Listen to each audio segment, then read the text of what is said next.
At this point, Connie was not really ready to negate her circuit. She really needed to sit with it longer. She was just barely beginning to feel like,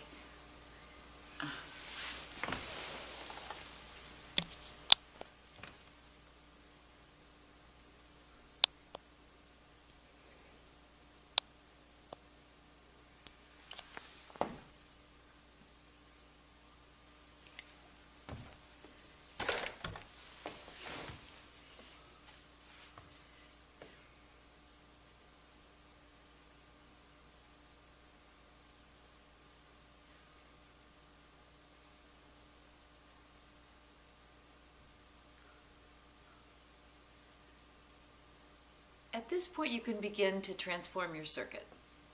Let's see. I get my safety from X. I cannot get my safety from X. Where do I get it?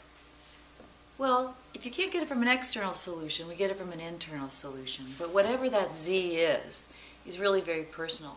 For some people, it's their spiritual core. For other people, it's I get my safety from being present in the moment. Some people say, I get my safety from knowing my brain state. Whatever it is, where do you get your safety? If it's not an external solution, it's got to be going inside to that safe place inside, that state when the brain is really connected. That's all about love and healing and closeness. But that's not the only part of this, because at this point, when you start to say, I'm not having my reward centers activated by smoking, drinking, drugs, sugary, fatty food, I'm having these natural highs from pleasure, there's a loss there. There's a loss there.